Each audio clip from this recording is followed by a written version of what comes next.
Hi, and welcome to Happy Panda Toy Reviews. Our first toy review. Ooh, no, it's not. It's not our first toy review. No. Cut Damn it. you, sir. Sorry, I've been waiting all day to do that. I bet you have. Actually, it's been 2 days. My name is Rich.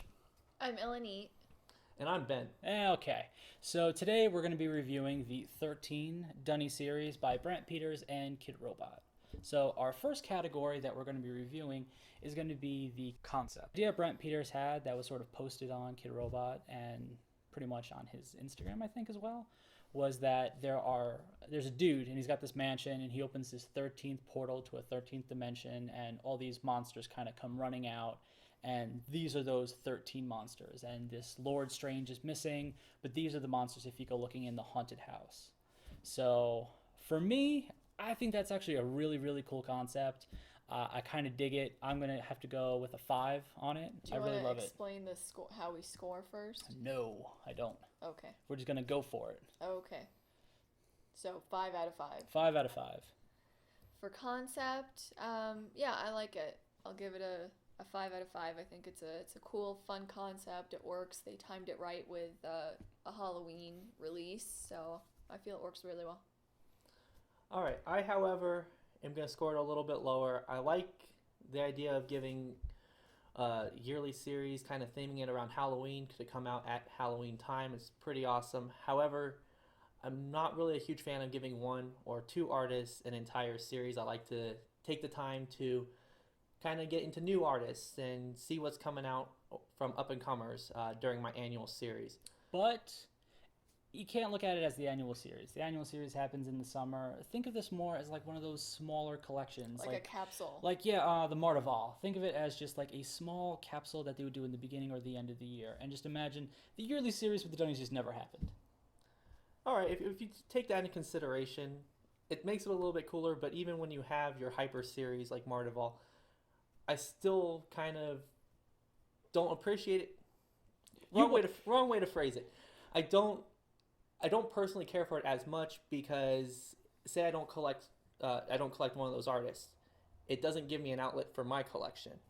This case, however, I do collect these artists and I like their stuff, so I do appreciate it. I like it. I'm going to give it a 4. Okay. All right. I respect that. All right. Our next category is going to be packaging. So for the packaging on these, it was, standard blind box fare. It's a cardboard box. On the entire packaging, it says 13. It's got all the little Dunny characters on it. What I found really unique was they added this door, and there's like the blood coming out of the bottom, and it's got this really Haunted Mansion Disneyland-esque wallpaper all around it. So it kind of, in my opinion, it looks like a little room, and you kind of, when you open the blind box, what monsters in that room of the house, of the haunted house. Really cool concept, kind of bringing the concept into the packaging. The only thing is, it's a cardboard box. We've seen blind boxes in tin boxes. We've seen them in super thick cardboard with magnets and sleeves. So it just being cardboard, but with a really cool concept behind the cardboard, I'm going to give it a 4. I like it, but I'm not in love with it. I'm going to give it a 3. To me, there's nothing that particularly exciting about this packaging. Yeah, it's fun. I like the color scheme, but I'm indifferent to it. I don't love it. I don't hate it. It's a 3. I'm also going to give it a 4.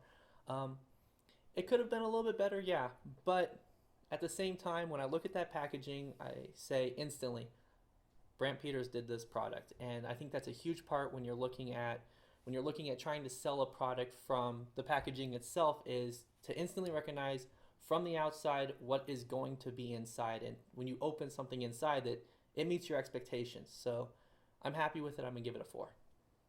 And to just go back to packaging real quick, the fact is that you can kind of see it works with this series, that it's a very close representation of the style. Sometimes we get a lot of packaging where you look at the packaging and it does not have the same art. It doesn't look like the same piece. So that's why packaging is a big thing that we review. But the next thing is the translation. And the translation of the toy is how you go from the idea into creating it as a toy, where you take those sketches and you kind of bring it down into the vector art that the company is going to send to the factory to have it manufactured. So how does that go from the ether into plastic?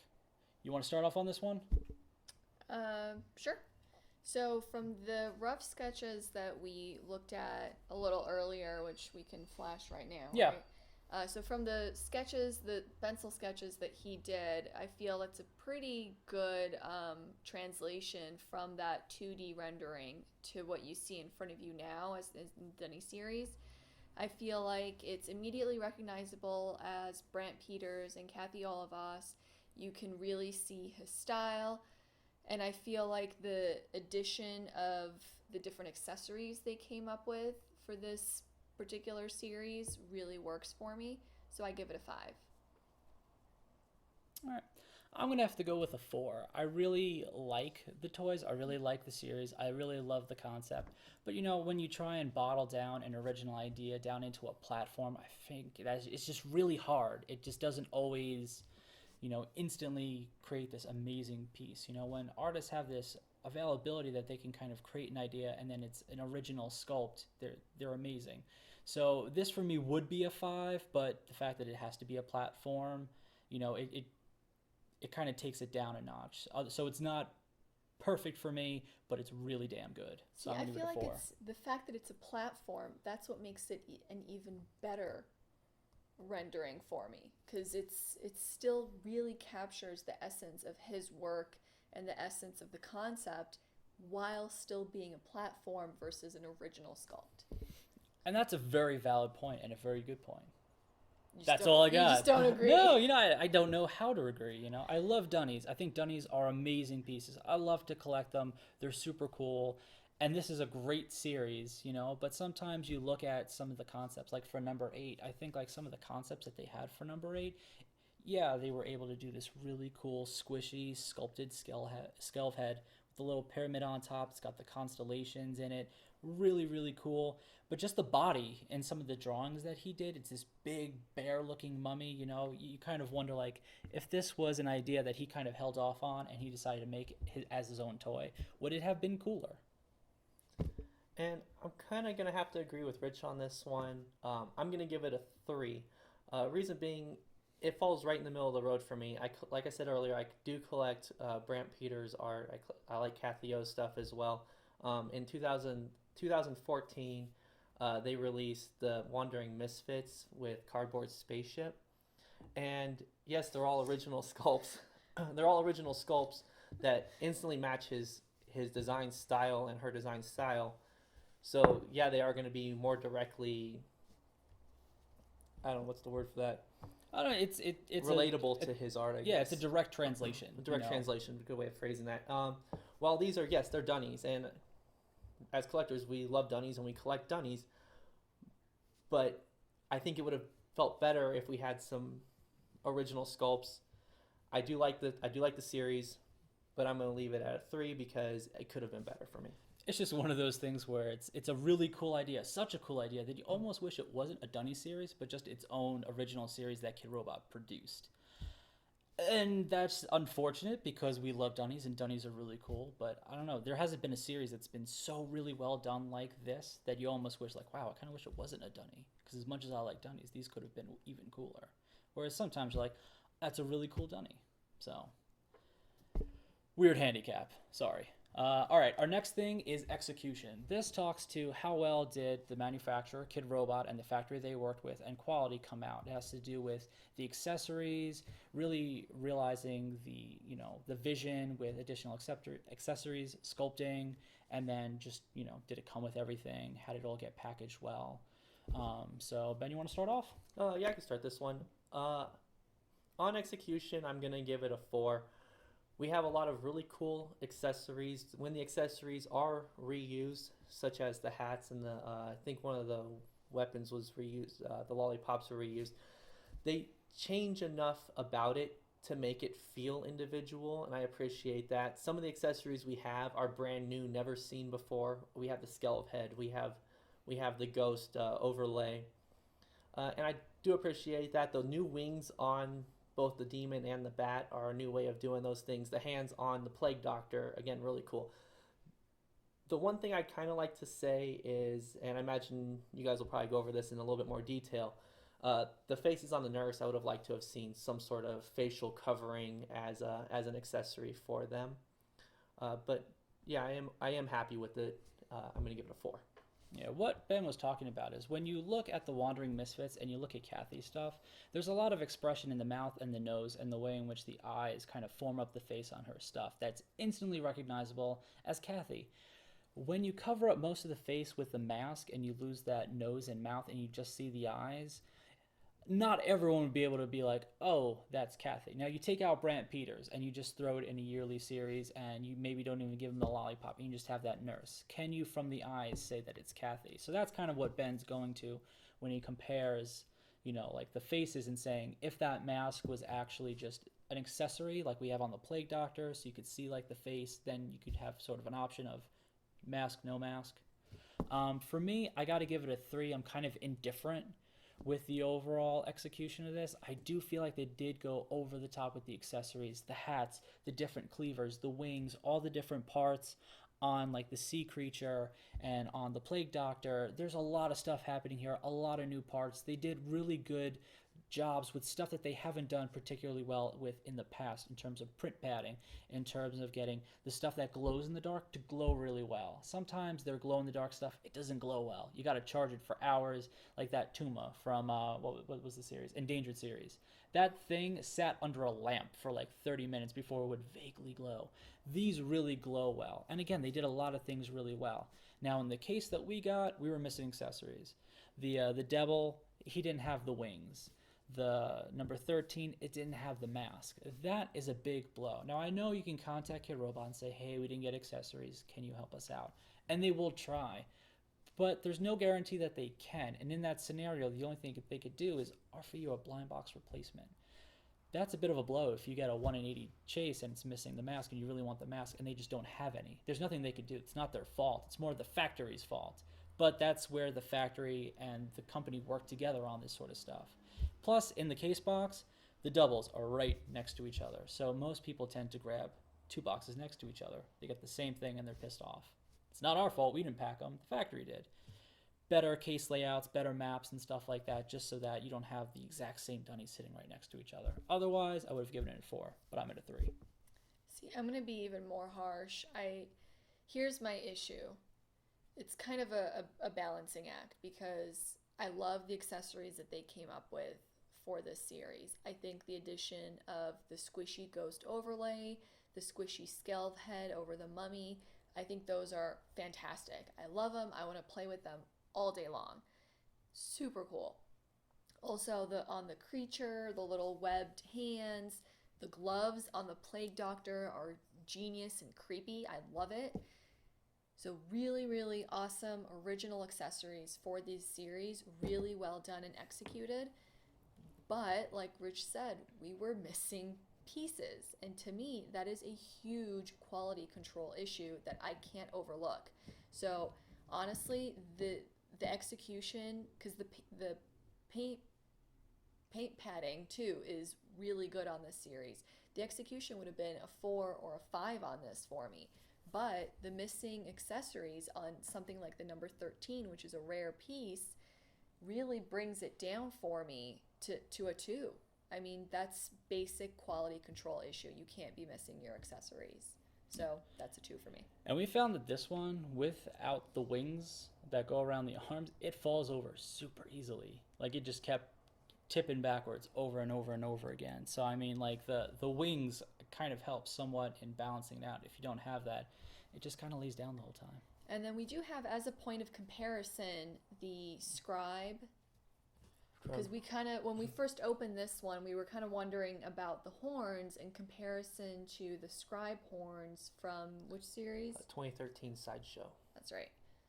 And we were kind of thinking, yeah, it's kind of the same. Is it a new sculpt? And it is actually a new sculpt. The horns on the scribe are a different shape, and the texture is different too. So really cool new sculpt, fun thing that they did. But still, I give them a 2. All right, our last category for observation and critique is value. So these are valued at $11.99 suggested retail in the United States, which is currently what Dunnies have been for the last series at least. So, yeah. All right, I'm going to start with you right now. What do you think? $11.99. This is where we're at now for Dunnies.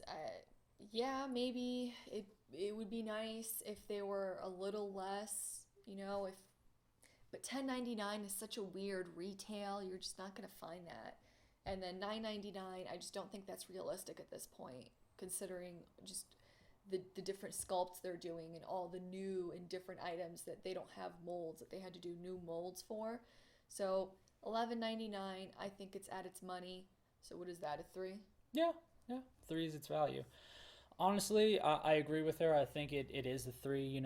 On if you wanted Dunnies to be 9.99 again, well, get rid of all the accessories, get rid of the sculpted horns, get rid of this little crow, get rid of the squishy overlays, the original head sculpt for the number 13, and they're just basic Dunnies with no, really maybe one accessory in hand and a couple print pads. If you look back on the original Dunnies, they were cool for their time. And the evolution of this platform has been adding sculpting and accessories. But again, 11.99 is a lot of money. It is its value, but it is not a steal of a deal. I'm gonna agree. Also, give it a 3. That's the price of Dunnies now. We know it. Want to or not, we accept it. And when I go in and I spend $11.99 per blind box buying these things, I know what I'm going to get when I open it, and I open it and I get it, and I'm happy with it. It makes it worth buying, but I don't feel like I'm getting anything exceptional for my money. All right, so would you buy it? Yes, definitely. This is a really cool series, awesome concept, well done except for the missing accessories. Super fun designs. The accessories really just push it over the top for me. I'm gonna agree. Yeah. Well, we did buy them. So yes, we bought them. We liked them, and it's really one of the first series where you really want to collect them all. Yep. You don't want to just sort of pick your favorites. You want the whole thing. Yeah, I obviously went a little crazy and bought them as well. It's one of the first ones in quite a while, I think, since the Apocalypse series, where I actually went and made an effort to chase the entire set. So I am very happy with them, and yeah, I bought them. All right, so just with some small closing arguments, one thing that I do want to point out that I think is a really nice touch is on the bottom of the Wandering Misfits, it's got the Circus Posterous logo, which is the Brandt and Kathy sort of artist collective group. On the bottom of the Dunnies, it has the logo, and then below it, which artist did which piece. So again, if you're not sure which piece is by which artist, it kind of tells you. A nice little thing that they did for people that are super into Brandt and Kathy. You probably don't need it, but to the average Dunny collector, it's nice to have on the bottom because there were no cards with these. Anything else? Little final touches? Scores? Final touches? Well, our final scoring on this product is through unanimous decision, through different means, of course. 3.6 out of 5. Wow. There you go. There you go. That's amazing. All right. We all scored it the same. Yeah. But through different means, different likes and dislikes. See, I thought it would have been a little higher. Yeah, but I mean, again, it comes down to the value of an $11.99 blind box, and then packaging was as cool as the packaging was. It's a cardboard box. Yeah. When Mind Style did the super thick board with the embossing and the magnets and the sleeves, or when Super 7 used to do the tins, then you're like, wow, for packaging this is amazing. But with a cardboard box, you can only go so far. Yeah, I guess overall this is a really exciting series, and it's, for me at least, it's been the first in a while that's been really this exciting. So I guess I kind of imagined it would be scored a little higher, but when you take into consideration the certain elements we're scoring on, it makes sense. And it's a platform, when it comes to designer toys, if it was an original sculpt, we're trying to take a lot of things into consideration. So I think 3.6 is really, really good for a platform series. If it wasn't a platform, if it was original sculpting at 3.6, I'd be like, yeah, we should have scored this higher. Or if it was all original, large pieces, then, we should be at like a 5 across the board. But, it is what it is. It's a platform. It's a really, really, really well done platform, but it has certain limitations. Right. And I mean, and a 3 is average at its money. So Yeah. anything above a 3 or even at a 3 means, Buy it. yeah, it's worth at least giving it a second chance. We're above a 3. We're at 3.6. It's almost a 4. I would say a 4 would be considered What are you still doing here? Great, Go and yeah. buy it right now. Great. So You fools. and 5 is amazing. So we still gave this really high scores, and we are happy with the series. Now, where can you pick it up? You can buy these at Happy Panda Toys. We're located in downtown Las Vegas. If you're not in Vegas and you want to buy from us, you can go to happypandatoys.com, or you can shop your local designer toy shop. Thank you guys so much for watching. We'll be doing more stuff soon, so stay tuned. Thank you. Have a nice day.